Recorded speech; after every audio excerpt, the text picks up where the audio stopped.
Assalamualaikum warahmatullahi wabarakatuh. Yang terhormat Bapak Ahmad Kusbul selaku dosen pengampu riset dan seminar pemasaran. Tidak ketinggalan teman-teman semua, semoga dalam keadaan sehat selalu. Di sini saya akan mempresentasikan hasil dari tugas riset dan seminar pemasaran yang berjudul Broadening the Concept of Marketing, atau dalam bahasa Indonesia adalah memperluas konsep pemasaran. Langsung saja saya menuju ke materi. Memperluas konsep pemasaran. Istilah pemasaran berkonotasi dengan kebanyakan orang suatu fungsi yang lazim bagi perusahaan bisnis. Pemasaran dipandang sebagai tugas untuk menemukan dan merangsang pembeli untuk output perusahaan. Ini melibatkan pengembangan produk, harga, distribusi, dan komunikasi.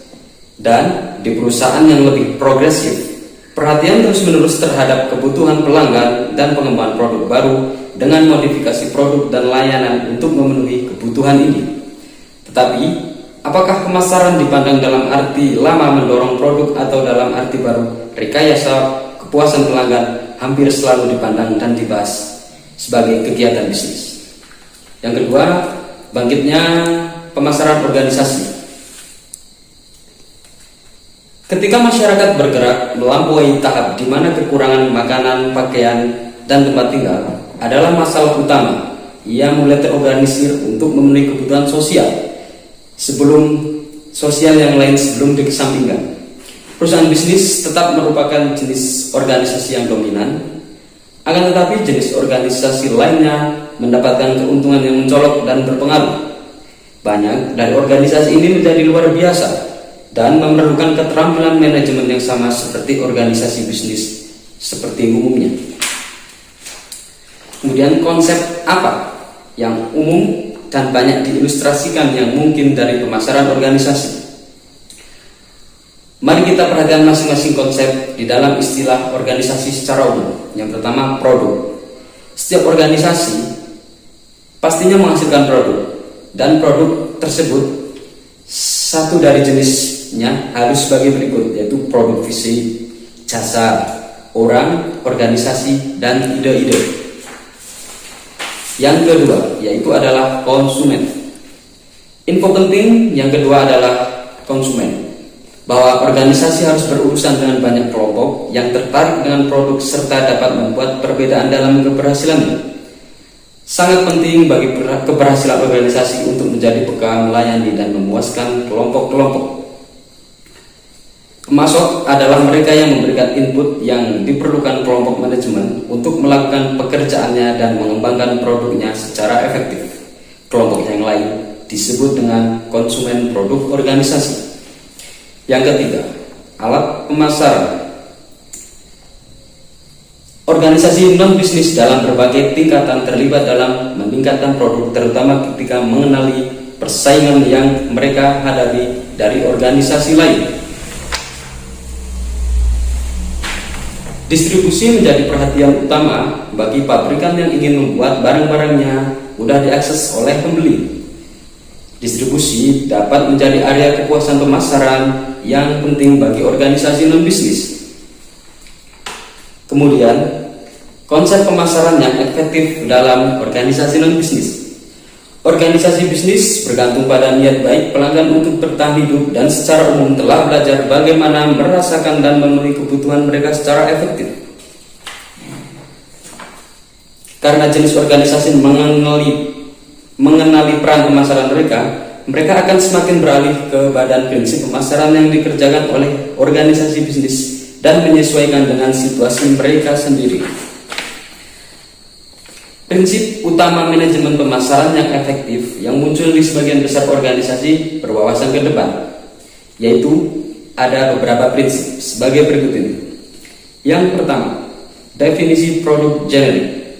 Organisasi bisnis telah semakin menyadari nilai kesempatan definisi yang luas pada produk mereka yang menekankan kebutuhan pelanggan dasar yang dilayani. Kebutuhan yang sama untuk definisi yang lebih luas tentang bisnisnya adalah kewajiban organisasi non-bisnis jika mereka ingin bertahan dan tetap tumbuh tentunya. Yang kedua, definisi grup target. Definisi produk generik biasanya menghasilkan definisi yang sangat luas, dan oleh karena itu perlu bagi organisasi karena sumber daya yang terbatas untuk membatasi penawaran produknya kepada kelompok tertentu yang didefinisikan dengan jelas di pasar. Dengan cara yang sama, organisasi non-bisnis harus mendefinisikan kelompok sasaran mereka dengan cermat. Yang ketiga, pemasaran diferensial. Ketika organisasi bisnis menetapkan untuk melayani lebih dari satu kelompok sasaran, itu akan efektif secara maksimal dengan membedakan penawaran produk dan komunikasinya. Ini juga berlaku untuk organisasi non-bisnis tentunya. Yang keempat, analisis perilaku pelanggan. Organisasi bisnis semakin menyadari bahwa kebutuhan dan perilaku pelanggan tidak jelas tanpa riset dan analisis formal. Mereka tidak dapat mengandalkan bukti. Perusahaan sabun menghabiskan ratusan ribu dolar setiap tahun untuk meneliti bagaimana perasaan ibu rumah tangga tentang cuciannya dan di mana ia mencuci pakaiannya dan apa yang deterjen yang ia inginkan. Begitu juga dengan organisasi non-bisnis harus menyadari bahwa kebutuhan dan perilaku pelanggan tidak jelas tanpa riset dan analisis yang formal. Yang kelima, keuntungan diferensial. Dengan mempertimbangkan berbagai cara untuk mencapai produk kelompok sasaran, organisasi disarankan untuk berpikir dalam hal mencari keuntungan diferensial. Itu harus mempertimbangkan elemen-elemen apa dalam reputasi sumber dayanya yang dapat dieksploitasi untuk menciptakan nilai khusus di benak para pelanggan potensial. Begitu juga dengan organisasi non-bisnis. Yang keenam, berbagai alat pemasaran. Perusahaan bisnis modern mengandalkan banyak alat untuk menjual produknya, termasuk peningkatan produk saat ini. Demikian juga organisasi non-bisnis juga dapat menjangkau khalayak mereka dengan cara minat anggota melalui kelompok diskusi, buletin, rilis berita, kampanye, laporan tautan, dan retreat. Yang ketujuh, perencanaan pemasaran terbaru. Banyaknya alat pemasaran yang tersedia menunjukkan keinginan untuk koordinasi secara keseluruhan sehingga alat-alat ini tidak berfungsi dengan secara lintas tujuan. Yang kedelapan, umpan balik pemasaran berkelanjutan. Organisasi bisnis mengumpulkan informasi terus-menerus tentang perubahan dan lingkungan dan tentang kinerja mereka sendiri. Organisasi bisnis biasanya lebih santai, mengumpulkan informasi lebih penting, bagaimana mereka melakukan dan apa yang terjadi di pasar. Yang ke-9, audit pemasaran. Ini adalah fakta kehidupan, meskipun dapat berlangsung hampir tanpa kasat mata setiap hari, dalam jangka waktu yang lama mungkin sangat mendasar untuk mengancam organisasi yang belum menyediakan pemeriksaan ulang berkala atas tujuan mereka.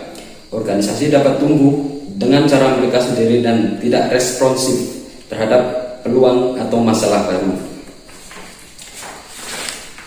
Kemudian, apakah pemasaran organisasi dalam kegiatan yang bermanfaat secara sosial? Pemasaran itu adalah konsep melayani kebutuhan manusia secara sensitif dan memuaskan. Ini adalah kontribusi besar di konsep pemasaran yang umum pada tahun 1950-an. Dan di konsep itu, sekarang menghitung banyak perusahaan bisnis sebagai praktisi. Konsep pemasaran menyatakan bahwa masalah semua perusahaan di bisnis zaman kelima adalah untuk mengembangkan loyalitas, kepuasan pelanggan, dan kunci untuk masalah ini adalah untuk fokus pada kebutuhan pelanggan. Mungkin masalah jangka pendek dari perusahaan bisnis adalah menjual untuk membeli produk yang sudah ada. Akan tetapi, masalah jangka panjang lebih jelas untuk menciptakan produk yang dibutuhkan orang. Dengan pengakuan ini bahwa pemasaran yang efektif membutuhkan orientasi konsumen, alih-alih orientasi produk, pemasaran telah mengambil kesempatan hidup baru dan mengikat kegiatan ekonominya dengan tujuan sosial yang lebih tinggi. Sisi pemasaran kedua yaitu adalah menyediakan konsep yang berguna untuk semua organisasi. Dan demikian berarti pemasaran organisasi secara tidak langsung juga bermanfaat untuk kehidupan sosial manusia. Dan yang terakhir, kesimpulan. Telah diperdebatkan di atas bahwa konsep pemasaran modern berfungsi sangat alami untuk mengembangkan aset penting dari semua aktivitas organisasi. Semua organisasi harus mengembangkan produk yang sesuai untuk melayani kelompok konsumen yang beragam dan harus menggunakan alat komunikasi modern untuk menjangkau publik mereka yang terkonsentrasi. Warisan bisnis pemasaran menyediakan serangkaian konsep yang berguna untuk memandu semua organisasi. Pilihan yang dihadapi orang-orang mengelola organisasi non-bisnis, bukankah akan memasarkan atau tidak ke pasar? Karena tidak ada organisasi yang dapat menghindari pemasaran, pilihannya adalah apakah akan melakukannya dengan baik atau buruk. Dan kebutuhan ini khusus untuk pemasaran organisasi pada dasar didirikan. Demikian presentasi dari saya. Apabila masih ada kesalahan atau kekurangan, tentunya saya mohon maaf, karena tidak ada manusia yang sempurna di dunia ini. Dan apabila teman-teman ingin bertanya kepada saya, silakan nanti bisa kita diskusi bersama dalam grup WhatsApp tentunya, yang akan kita diskusikan dalam pertemuan berikutnya. Apabila dalam diskusi saya tidak bisa menjawab, mari kita bersama-sama berdiskusi bersama dengan bantuan Bapak dosen tentunya sebagai dosen pengampu. Sekian, saya akhiri saja. Wabillahi taufiq wal hidayah. Assalamualaikum warahmatullahi wabarakatuh.